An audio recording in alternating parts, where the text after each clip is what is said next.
오늘의 말씀은 사도행전 25장 1절에서 3절 말씀입니다. 베스도가 부임한 지 3일 후에 가이사랴에서 예루살렘으로 올라가니 대제사장들과 유대인 중 높은 사람들이 바울을 고소할세 베스도의 호의로 바울을 예루살렘으로 옮기기를 청하니 이는 길에 매복하였다가 그를 죽이고자 함이더라. 아멘. 한 아이가 있었습니다. 어릴 때부터 그림을 너무나 좋아하는 아이였답니다.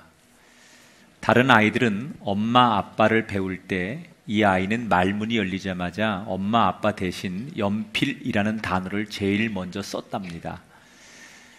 또래 아이들보다도 그림 그리는 재능이 너무 뛰어나서 그림을 그릴 때면 사람들이 그림을 보고 감탄하고 칭찬하고, 그래서 이 아이는 너무너무 행복해 했답니다. 그런데 이 아이가 학교를 들어가면서 그림 때문에 고민에 빠지기 시작합니다. 너무 그림을 좋아해서 그랬는지 학교 공부에 흥미를 느끼지 못한 이 아이는 알파벳도 산수도 잘 못했습니다. 그래서 친구들이 놀렸답니다. 그러니까 아이는 점점점 위축이 돼서 말수가 줄어들고 요즘으로 따지면 아마 소아 우울증 같은 거에 걸렸던 것 같습니다. 그러다 보니 그림 그리는 것도 흥미를 잃어버리게 됐습니다. 그렇게 침울해하던 이 아이에게 어느 날 그의 아버지가 이런 말을 해줬답니다. 네가 제일 좋아하는 걸 하는 게 가장 멋있는 거고 가장 행복한 거야. 네가 좋아하는 걸 해. 그리고는 얼마 뒤에 어머니가 다가와서 그 소년이 평생 잊지 못할 한마디를 남기는데 이런 말을 했대요. 엄마는 너를 믿어. 네가 만약에 군인이 되면 너는 틀림없이 장군이 될 거고, 네가 성직의 길을 간다면 너는 교황이 되고도 남을 사람이야. 엄마는 너를 믿어. 이 말에 이 아이는 힘을 얻습니다. 그리고 자기가 제일 좋아하는 그림을 다시 그리기 시작합니다. 부모님께 얻은 자신감으로 자기만의 그림을 만들어 가더니 수십 년이 지난 뒤에 그는 전 세계가 주목하는 그림의 거장이 됩니다. 이 사람이 누굴까요? 스페인이 낳은 파블로 피카소입니다. 우리는 피카소를 그림의 천재라고 부릅니다. 그러나 그가 사실 거장이 될 수 있었던 것은 타고난 그의 재능 때문이 아닙니다. 지금 얘기해드린 대로 그를 지지하고 응원해 주었던 그의 부모가 없었다면 아마 지금의 피카소는 없었을 겁니다. 이 세상에 나를 끝까지 믿어주고 끝까지 응원해주고 지지해주는 유일한 한 분이 있다면 그것은 부모님입니다. 물론 배우자도 다른 우리 좋은 이웃도 있겠지만, 그러나 부모님이 나를 지지하고 믿어주는 것만큼의 절대적인 건 인간에게 없어요. 저는 그런 점에서 이 세상에서 제일 행복한 사람들이 예수 믿고 예배하는 저와 여러분이라고 생각해요. 왜냐? 우리가 예수를 믿고 오늘 예배한다는 건 뭘 의미하는 거냐? 이 세상을 창조하시고 다스리시는 하나님께서 나의 아버지가 되셔서 나를 지지하고 돕는 것을 의미하는 게 그리스도인으로서 예배하는 거예요. 여러분, 오늘 우리는 하늘 아버지가 오늘도 우리를 믿어주시고 우리를 지지해 주시고 우리를 응원해 주는 힘으로 살아가는 그리스도인이 되기를 주의 이름으로 축원합니다. 우리는 지금 사도행전 말씀을 나누고 있는데, 지난 시간에 바울이 당시에 팔레스타인 지역을 다스리고 있던 로마에서 온 벨릭스라고 하는 총독 앞에서 재판을 받았던 이야기를 소개했습니다. 유대인들이 고발을 하지요. 유대인들이 그 당시에 가장 유능했던 더둘로라고 하는 변호사를 대동하고 와서 로마 총독 앞에서 바울을 조목조목 고발하는 거예요.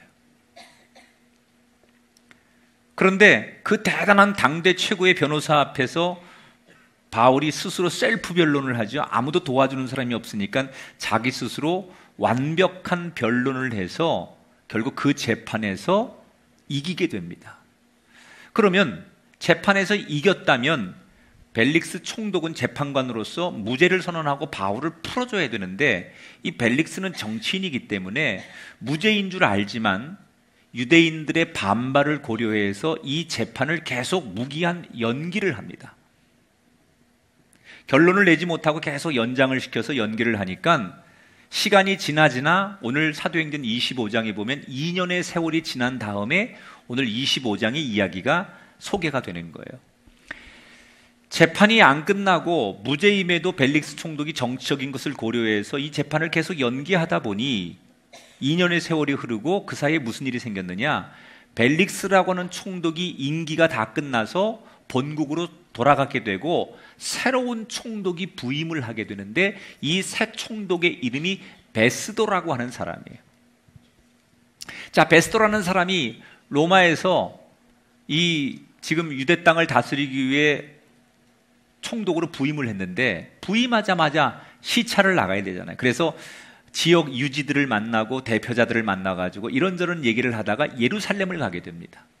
거기에 유대의 지역 유지들, 리더들이 모여가지고 이 새로 부임한 총독과 인사를 하고 식사를 하다가 식사 말미에 총독에게 이런 얘기를 합니다.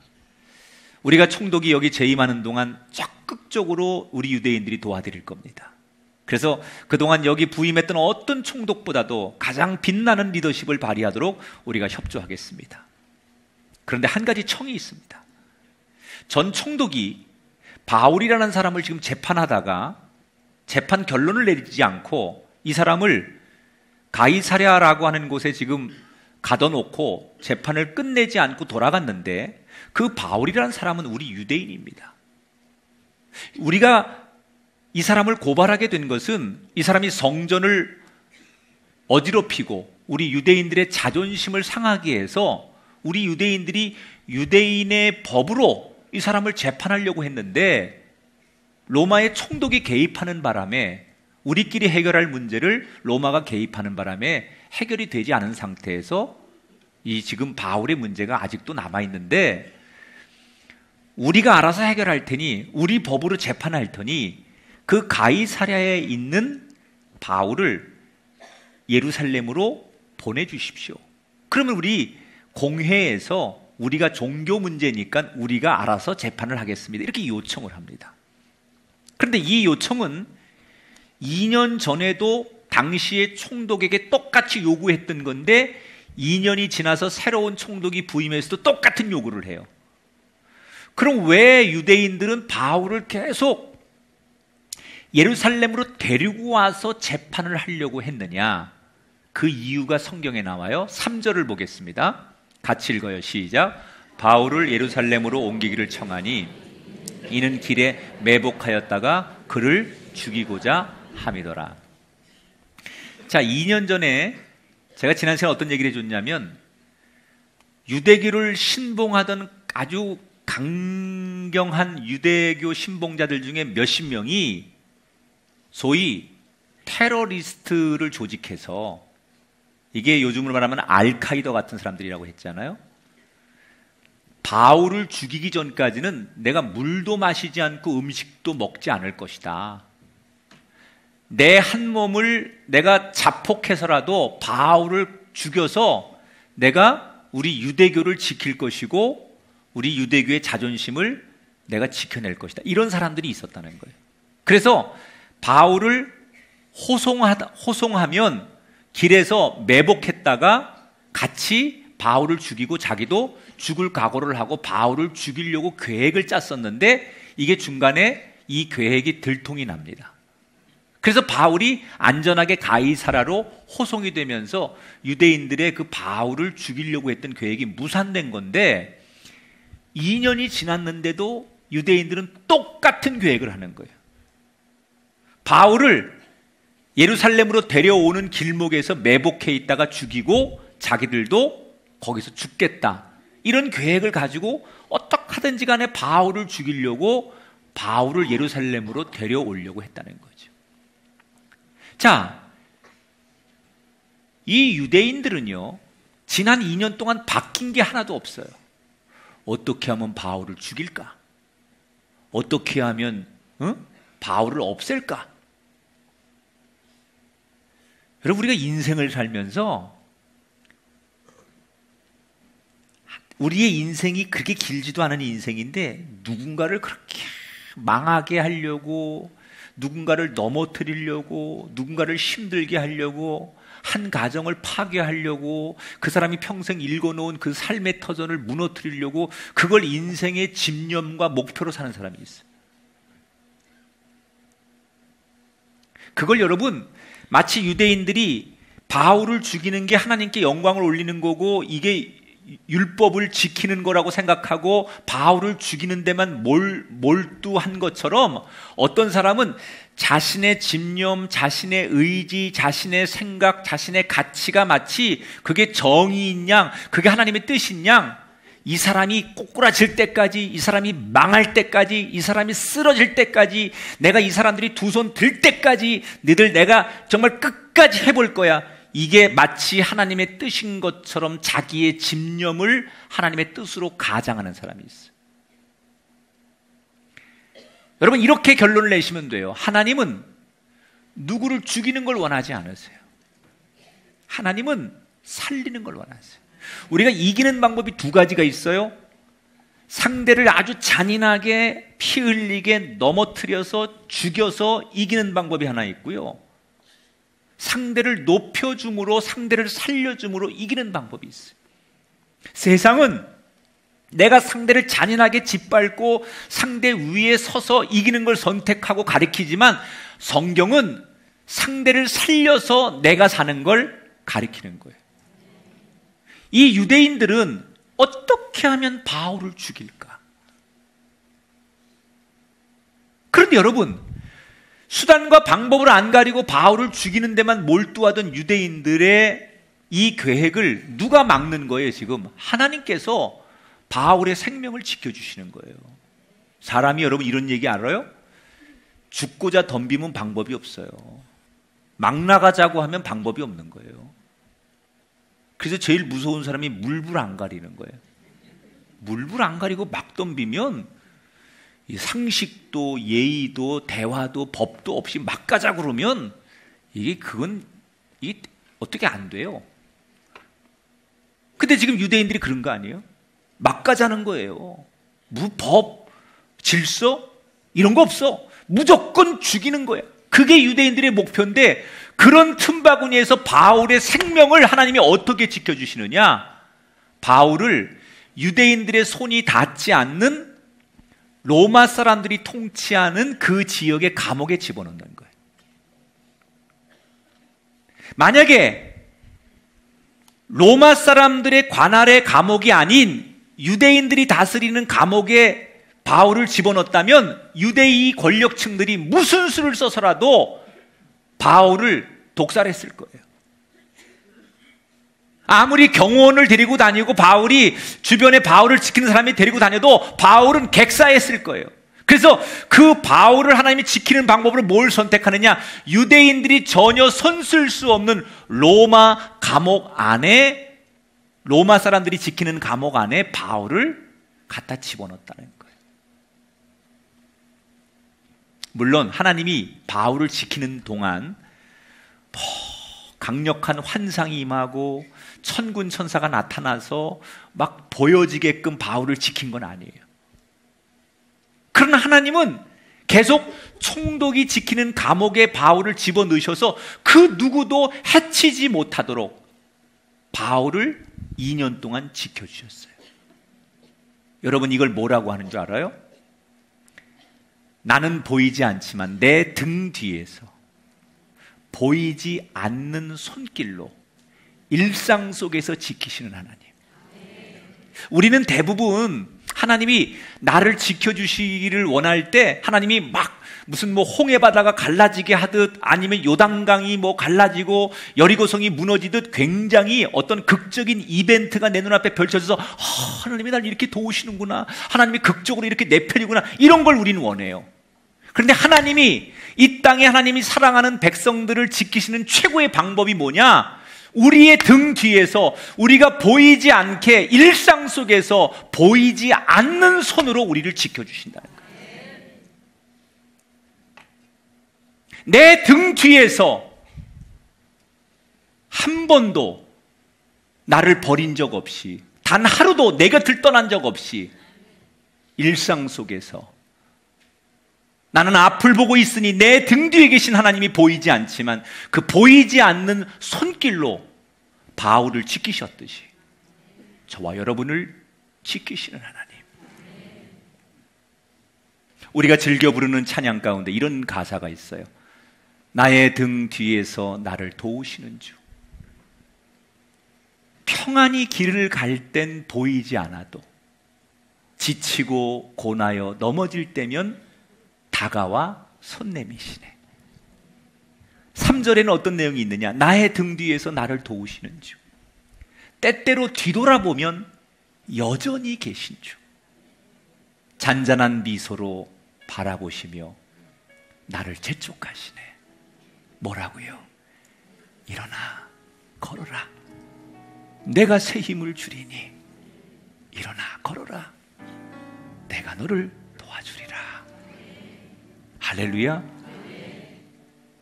바울의 등 뒤에서 보이진 않지만 늘 일상 속에서 지키시는 그 바울의 하늘 아버지가 오늘 예배하는 저와 여러분의 하늘 아버지임을 믿습니다. 그분을 바라보고 신뢰하는 이 땅의 자녀가 되시기를 주의 이름으로 축원합니다.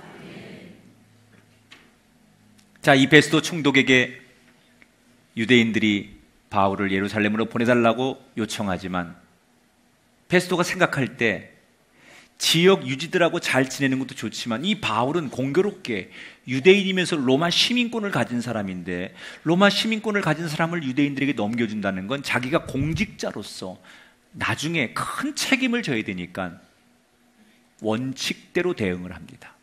뭐라고 얘기하느냐? 정의, 바울을 내가 예루살렘에 보낼 수는 없는데 바울이 문제가 있다면 나랑 직접 같이 만나서 재판을 다시 해보자. 그래서 한 8일간을 예루살렘에 머물다가 같이 바울이 갇혀있는 가이사랴에 이 베스도 총독과 고발을 한 유대인들이 같이 가서 다시 2년 만에 재판이 속개가 됩니다. 자, 바울을 갖다 놓고 2년 전처럼 바울이 이런 죄를 졌습니다. 로마를 반역하려고 했습니다. 성전을 더럽혔습니다. 유대인들의 미풍양속을 해쳤습니다. 그러면서 쭉 바울의 죄목을 고발합니다. 그리고 바울은 그 죄목에 대해서 하나하나 자기가 변론을 하죠. 원고와 피고와의 이 얘기가 팽팽합니다. 베스도 총독이 부임한 지 얼마 안 됐는데 이거 골치 아픈 문제를 만난 거예요. 저 다수의 유대인들과 혼자지만 바울이 서로가 자기들 의견이 팽팽하고 자기가 볼 때는 누구 편도 들 수가 없는 거예요. 그래서 이 베스도 총독이 재판하다 말고 골치 아프니까 바울에게 이렇게 제안합니다. 내가 딱 보니까 이거는 유대인들 너희들의 문제인 것 같다. 너희 종교적인 문제인 것 같은데 이거를 굳이 로마법에서 우리 로마 사람들이 해결하고 다스리는 게 별로 바람직한 것 같지 않다. 그러니 여기서 이러지 말고 너 예루살렘으로 가서 저 유대인들하고 이 문제를 재판받으면 어떻겠느냐 이렇게 제안을 해요. 그러니까 베스도 총독은 골치 아픈 일에 로마법으로 개입하는 게 이게 해결이 안 될 것 같으니까 너희들의 문제는 너희들끼리 좀 해결해 봐라. 그런 쪽으로 바울을 예루살렘으로 보내려고 합니다. 아마도 예루살렘에 바울이 8일을 머무는 동안 이 유대 지도자들이 바울을 예루살렘에 오게 하려고 여러 가지 총독에게 향을 제공하고 뭐 뇌물을 주고 그랬겠죠. 그러니까 그 사이에 조금 이 베스도 총독의 마음이 움직였던 것 같아요. 그래서 바울을 예루살렘에 보내려고 합니다. 그럼 여러분, 바울이 지금 예루살렘으로 간다는 건 뭘 의미하는 거죠? 죽음을 의미하는 거예요. 다시는 못 돌아와요. 그걸 바울이 알아요. 이게 얼마나 그냥 공정하게 재판을 받으러 가는 게 아니라 그건 불구덩이에 들어가는 거와 똑같다고 생각한 바울은 이 절대절명의 위기에서 히든 카드를 하나 꺼내죠. 바울이 뭐라고 얘기하느냐? 총독이시오, 나는 로마 사람입니다. 로마 시민권을 가졌습니다. 그래서 내가 로마 시민권자로서의 내 권리가 있는데, 로마 시민권자는 자기가 재판을 받고 싶은 데서 받을 수 있는 게 로마 시민권자의 권리입니다. 그러니 나는 지금 여기 가이사랴도 아닌 예루살렘도 아닌 나를 그러면 차라리 로마로 보내셔서 로마의 최고의 법정에서, 황제가 인정하는 최고의 법정에서 로마법으로 재판받을 수 있도록 해주십시오. 그리고 요청을 합니다. 여러분, 바울이 왜 뜬금없이 재판을 지금 자기가 있는 가이사랴도 아닌 예루살렘도 아닌 제3의 장소인 로마로 가겠다고 했을까? 아마도 유대 지도자들의 손이 미치지 않는 로마 정도면 유대인들의 지도자들이 여러 가지 뭐 권력이나 돈이나 이런 거를 가지고 힘쓰지 못하는 로마가 안전하다고 생각했겠지요. 그러나 바울이 정말 로마를 가고 싶었던 것은 자기가 안전해지려고 했던 게 아니라 나름대로 바울이 로마를 선택한 진짜 이유가 사도행전에 나와요. 자, 이 이야기를 하기 전에 예수님께서 제자들에게 어느 날 이런 말씀을 하신 적이 있었어요. 복음이 예루살렘에서 시작해서 이 복음이 어디로 가야 하느냐?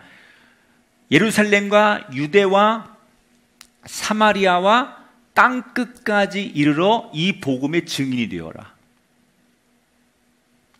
그게 예수님이 이 복음에 대해서 부탁하신 말씀이에요. 예루살렘과 유대와 사마리아와 땅끝까지 이르러. 그런데 지금 예루살렘에서 시작한 기독교가 핍박 때문에 흩어져 가지고 어디로 갑니까? 유대와 사마리아를 흩어져서 그 사람들이 유럽으로 건너가서 그리스, 터키 이렇게 땅끝까지 복음이 막 가는 거예요. 그런데 그 끝은 어디냐? 그 당시 팔레스타인과 유럽 전체를 다스리는 데가 로마 아닙니까? 모든 길은 로마로 통한다고 로마가 절대심이 있었고 로마가 세계 중심이에요. 그래서 복음이라는 게 기독교가 로마에 들어가면 전 세계로 기독교가 빨리 갈 수 있어요. 그래서 사람들은 돈이 됐든 종교가 됐든 마지막은 로마라고 생각하는 거예요. 이 복음이 로마로 가야 되는데 바울 같은 평범한 사람이 로마에 가서 황제를 만날 길이 없어요. 로마의 고위직을 만날 길이 없어요. 아무리 바울이 기독교에서 대단해도 그 대단한 로마의 재판관들이나 로마의 황제가 바울을 만나 줄 리가 없어요. 그런데 합법적으로 재판을 빌미로 로마를 가게 되는 거예요. 그 당시 로마 황제가 네로 황제였는데 네로 황제 앞에서 재판을 받게 되는 거예요. 그러면 자연스럽게 재판받는 이 여러 가지 지금 죄목들이 기독교에 관련된 거기 때문에 거기서 부활하신 예수 그리스도를 이야기하면서 드디어 로마 한가운데 황제와 최고의 권력층에게 기독교를 소개할 수 있는 기회가 찾아온다는 거죠. 이게 바울의 의도였어요. 바울은 이 계획이 자신이 있었어요. 왜냐? 사도행전 23장 11절에 보면 바울이 맨 처음에 예루살렘에 잡힐 때 그때 주님께서 바울에게 나타나셔서 주셨던 말씀이 있었어요. 사도행전 23장 11절 같이 읽어요. 시작. 주께서 바울 곁에 서서 이르시되 담대하라. 내가 예루살렘에서 나의 일을 증언한 것 같이 로마에서도 증언하여야 하리라. 뭐라고요? 바울아, 너 이렇게 사람들에게 붙들려서 재판받는 거 두려워하지 마라. 내가 너와 함께 할 것이다. 여기서 내가 담대하게 나를 증언한 것처럼 복음을 이야기한 것처럼 네가 로마까지 가야 되니 두려워하지 말아라.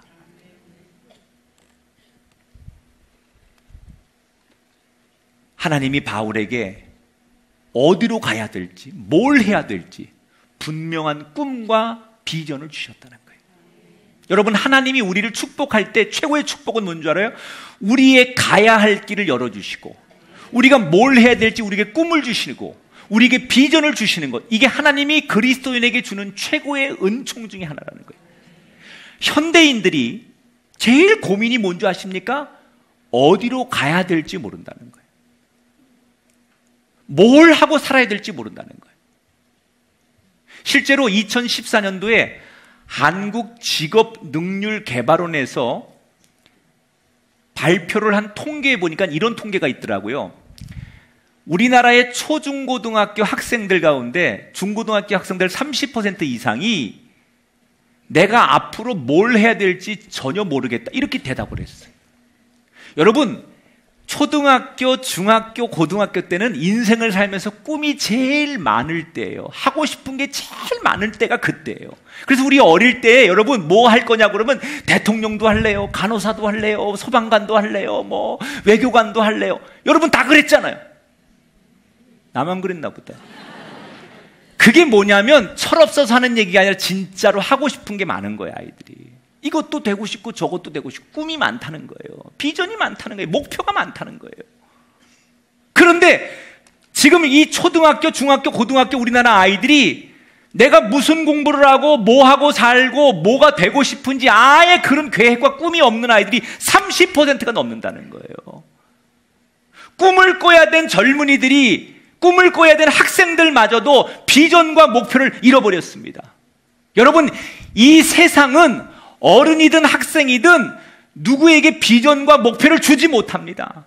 그래서 세상을 의지하고 사람을 의지하는 사람은 꿈이 없습니다. 목표가 없습니다. 비전이 없습니다. 그런데 하나님은 바울에게 어디로 가야 될지, 뭘 하고 살아야 될지 목표와 꿈과 비전을 분명히 주셨어요. 돈을 벌면서도, 일을 하면서도 내가 어디로 어떻게 살아야 될지 모르는 불안과 염려 속에 있는 사랑하는 여러분, 하나님을 보십시오. 그분이 주는 꿈을 소유하십시오. 여러분이 하나님을 아버지로 믿는다면 미래에 대해서 두려워할 필요 없습니다. 예수님께나 바울에게 하나님께서 비전과 목표를 주신 그 하늘 아버지처럼 저와 여러분에게 동일한 꿈과 비전을 주실 줄 믿습니다. 갈 길을 밝히 보여주시는 하나님. 내가 뭘 하고 살아야 될지, 내 노년과 내 10년 뒤 인생, 내 자녀 세대가 어떻게 살아야 될지 갈 길을 밝히 보여주시는 하나님. 그 하나님의 은혜가 여러분에게 있게 되기를 주의 이름으로 축원합니다. 바울은 아주 중요한 순간에 B카드를 던지는 거예요. 나를 로마로 보내주십시오. 그래서 바울은 재판받다 말고 로마로, 소위 항소를 했기 때문에 로마 재판장으로 가는 거예요. 자, 그러면 이 베스토라고 하는 총독이 로마 시민권을 가진 사람은 당연히 자기가 나는 로마에서 재판받고 싶다 그러면 보내야 되거든요. 그럼 이 베스토 총독이 바울을 로마 법정으로 보내면서, 본국으로 보내면서 소위 보고서를 작성해야 돼요. 리포트를 써야 돼요. 자기가 이 바울을 재판하다가 재판한 과정이 어땠고 왜 지금 이 바울을 로마로 보내는지 소위 보고서, 공식 문서를 기록을 해야 돼요. 그래서 이 베스토가 문서를 작성하려고 하다 보니 이게 황제가 읽는 거 아닙니까? 황제께 보내는 문서니까 잘 일목요연하게 잘 설명도 해야 되고 자기의 능력을 발휘해야 되는 문서잖아요. 그러니까 일개 그냥 공무원한테 보낸 게 아니라 황제가 읽을 줄도 모르는 그런 공문서다 보니 베스토가 긴장이 되는 거예요. 근데 더 문제는 펜을 잡고 보고서를 쓰고 싶은데 자기가 여기 부임한 지 며칠 안 됐거든요. 그런데 자기는 바울이 누군지, 또 유대인들이 왜 바울을 미워하는지, 기독교가 뭔지 본질을 잘 모르겠는 거예요. 이 사건의 본질이 뭔지, 그리고 로마인인 내가 이걸 어떻게 개입해서 로마 법에서 어떻게 다스려야 될지 사실은 지금 이 사건에 대한 기본적인 개요가 이 베스토 총독에게는 정리가 안 돼 있어요. 그래서 뭘 쓰고 싶은데 쓸 게 없는 거예요. 아는 게 없으니까. 바울을 로마에 보내긴 해야 되겠는데 바울이 뭐 때문에 여기 잡혀왔고 유대인들과 어떤 문제가 있고 로마에선 이 문제를 어떻게 지혜롭게 해줬으면 좋겠다라는 얘기를 리포트를 써야 되는데 도대체 아는 게 없기 때문에 쓸 수 있는 게 없는 거예요. 그래서 이 베스토가 몇 날 며칠 이 보고서를 써야 되는데 끙끙거리고 있는데 때마침 베스도의 고민을 해결해 줄 한 사람이 등장합니다. 성경에. 이 사람의 이름은 헤롯 아그리빠 2세라는 사람이에요. 여러분 성경에 보면 헤롯이라는 얘기가 많이 나와요. 대표적으로 헤롯이 어디에 나오느냐? 예수님이 태어나던 해에 유대를 다스리는 왕이 헤롯 대왕이었어요. 근데 이 사람이 자기가 왕인데 비록 유대를 다스리는 왕이지만 자기가 왕인데 사람들이 뭐라고 그러느냐? 이 땅에 새로운 왕이 태어났다는 거예요. 그게 메시아, 예수님을 두고 하는 얘기예요. 그러니까 왕의 입장에서는 내가 왕이고 내가 지금 정권을 잡고 있는데 새로운 왕이 태어났다? 이건 구테타를 얘기하는 거 아니에요? 그러니까 여기에 자극을 받고 흥분한 이 헤롯 대왕이 역사에 의하면 그 해에 태어난 유대인 남자들을 전부 죽이게 합니다. 법으로. 그게 바로 헤롯 왕이에요. 그 왕족 가운데 아들이 있고 또 아들이 있고 아들이 있고 해서 쭉 내려오면서 오늘 등장하는 사람이 바로 그 헤롯 왕족의 하나인 헤롯 아그리빠 2세라는 사람이에요. 총독이 새로 부임했다고 하니까 왕족인 헤롯 아그리빠 2세가 이 총독에게 인사를 하러 온 거예요. 근데 인사를 하러 왔는데 이 베스도 총독이 언뜻 이 헤롯 아그리빠를 만나서 이런 생각이 드는 거예요.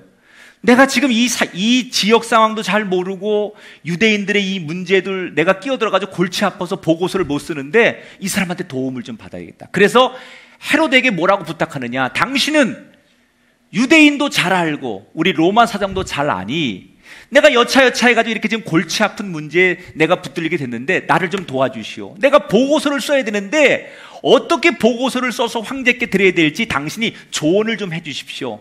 그러면서 이 헤롯 아그리빠 2세를 붙들고 바울과 유대인들을 다시 불러가지고 청문회를 통해서 이 사람들의 문제가 뭔지를 볼 수 있도록 헤롯 아그리빠 2세의 도움을 받는 장면. 요게 25장이 끝나는 얘기예요. 이렇게 해서 베스도 총독은 헤롯 아그리빠 2세에게 이 보고서를 쓰는 걸 도움받아가지고 결국은 바울을 로마로 보내고 리포터도 잘 써서 보내는 게 뒷장에 나와요. 제가 하고 싶은 얘기는 뭐냐? 하나님께서 바울을 어떻게 하면 로마로 보내게 할 거냐? 이게 하나님이 돕는 건데 어떻게 도와요? 때로는 악인의 손길을 통해서도 악한 자를 들어서라도 하나님이 바울이 로마에 가도록 도우시더라는 거예요. 베스도가 바울을 보내기 위해서 끙끙거리고 있을 때 그 기가 막힌 타이밍에 헤롯 아그리빠 2세를 만나게 하셔서 이 베스도가 궁금해하고 해결하지 못한 문제를 비록 헤롯은 악한 사람이지만 그 악한 자의 손을 통해서라도 하나님의 사람 바울이 로마에 갈 수 있도록 적절한 때에 도우시는 하나님. 여러분, 하나님은 우리를 도울 때 가장 알맞은 때. 그래서 우리는 사람을 만날 때 내가 원하는 좋은 사람만 만났다 그게 축복이 아니에요. 때로는 우리가 살다 보면 만나지 말아야 될 사람 또는 불편한 사람, 힘든 사람도 만나지만 그 만남을 통해서 하나님 우리를 복주시려고 우리를 인도하시려고 그 악한 자의 손을 통하여 우리의 인생을 도우신 하나님을 기억한다면 어떤 만남이든지 불평할 필요 없다는 거예요.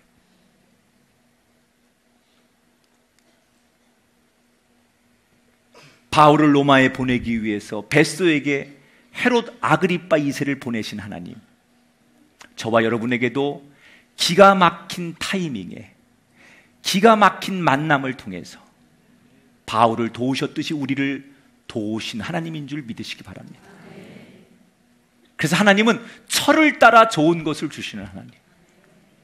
여러분, 봄은 봄대로, 가을은 가을대로, 겨울은 겨울대로 하나님이 철을 따라 우리에게 그 환경과 그 조건에 따라 좋은 것을 주시는 하나님. 여러분에게 가장 좋은 때 좋은 사람을 만나게 하시는 하나님의 복이 주의 이름으로 일어나게 되길 주의 이름으로 축원합니다. 우리는 그런 하나님을 신뢰하면서 믿음으로 따라가면 되지, 내가 원하지 않는다고 해서, 내가 싫다고 해서 거절할 이유가 없다는 거예요. 그 하나님을 신뢰하고 그 하나님을 따라갈 때 가장 좋은 길이 열릴 줄 믿습니다. 오늘 바울의 이야기는 뭐예요? 하늘 아버지 덕분에 위기도 넘기고 자신의 인생의 시온의 대로가 열렸다는 거예요. 여러분에게 도우시는 하나님, 나의 등 뒤에서 보이지 않는 손길로 우리를 도우시는 하나님, 때때로 내가 뭘 해야 될지 몰라 할 때 비전과 목표를 주셔서 갈 길을 가게 하시는 하나님의 도우심, 때와 철을 따라서 가장 필요한 것을 알아서 공급해 주시는 그 하나님의 도움의 손길이 오늘 예배하는 우리 꿈의 가족들 머리머리 위에 임하게 되시기를 주님의 이름으로 축원합니다.